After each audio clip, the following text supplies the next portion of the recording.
Hey there, good afternoon. This is Trader Tim from EminiMind, and we're doing a trade recap video. Today is Thursday, November 4th, 2021. And if we look at yesterday's kind of rally after the Fed meeting announcement, volatility really didn't kick up that much as I thought it might today.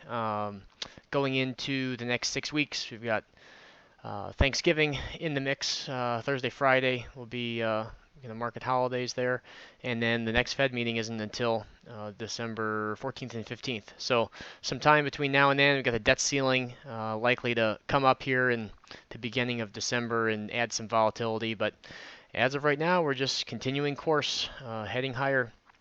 You can see on the daily chart this large retracement that we rallied off of around the 4,300 level. It's negative 23 is coming into play here. So we're either gonna get some resistance in the next week and maybe pull back a little bit, or just continue screaming higher, and then the negative 61 is up at 48.55. So we'll just keep on keeping on, I guess. As far as intraday trades go, let's take a look at the two trades from today. So the first one, there was a breakout of the 15-minute candle, simply just buying above the high of that candle. Anytime we are going into new all-time highs, I don't bother trying to trade counter trend, and I pass on any kind of shorts at highs. So this morning we had a bit of a pullback here, but not really worth shorting. You can see we just continued our way higher, and the top of the first 30-minute range was where the retracement trade set up. So before I get into that, I guess let me finish the 15-minute trade here. Long above the high of that first 15-minute candle, it was a 62.50, and then just trailed the next 15-minute candles until this guy here, 46.70 was the low of that candle, and then it was taken out over here about an hour 15 minutes into the day. So you're basically collecting the spread or the difference between the top of this candle and the low of this candle, plus a 4-point first target on the first half of the position. So that was the one long setup, and then the second long was a little bit later in the morning, about 40 minutes in. I drew up the retracement from really the only swing low that we had. I'm going to go to a 5-minute just to give us a little more detail so you can see it clearer.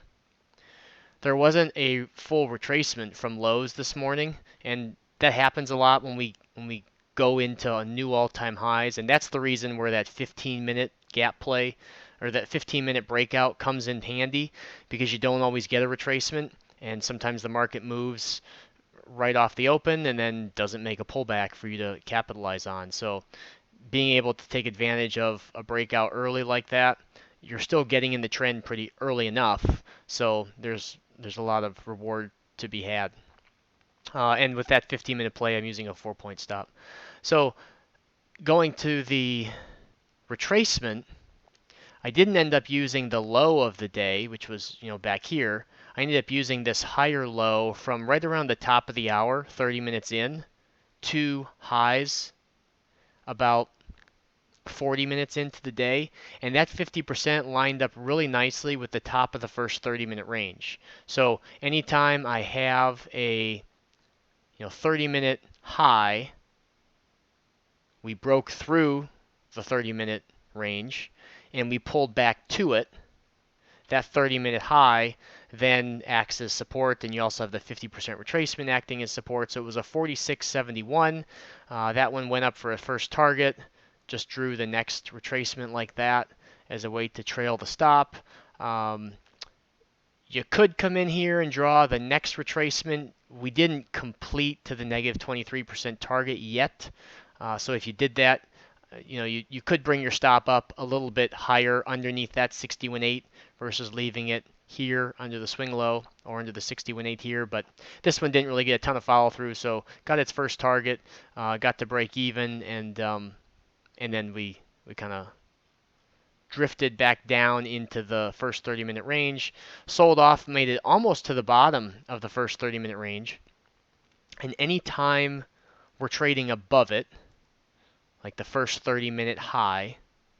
If we come back down and break more than just a couple ticks, like make a significant break into the first 30-minute range, by a couple of points, we have a really good shot of making it to lows of the day. And we basically did that. I mean, close enough. A couple of points is close enough when the range is 20 points wide. So I wasn't super eager into shorting this, and we ended up, this was kind of later in the morning. We ended up kind of going in a triangle, if you will, for most of the day. We got about an hour left, but you can see lower high, lower high, lower high, and then higher low, higher low, higher low. So basically just kind of a consolidation, bull flag at highs. And if we were to go out to like an hourly chart, you can see it a little bit clearer.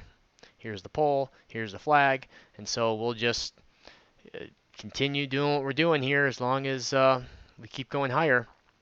And if volatility kicks up and we get some more pullbacks or bigger range days, then I'll start looking for some short opportunities again. But at this point, there's not really a reason to try and pick a top, at least intraday. I did have some puts on going into the Fed meeting announcement. I closed most of them out, and I just have some of the November 12th for next Friday that I want to hold over the weekend in this case, and I'll assess on Monday. I'll either close them out for whatever they're at on Monday, or if we do get a sell-off, then I would consider holding them a little further. I mean, they were so cheap. I think I paid like $250 for them, and just to give me a little bit of assurance going into the Fed meeting announcement in case we did sell off. But that wasn't the case, and the underlying that VUG that I'm essentially hedging against is just continuing on its tear as well. So definitely riding the wave as long as it goes. So if you have questions, drop them in the comments below. I hope everyone has a great weekend, and I'll talk to you all soon.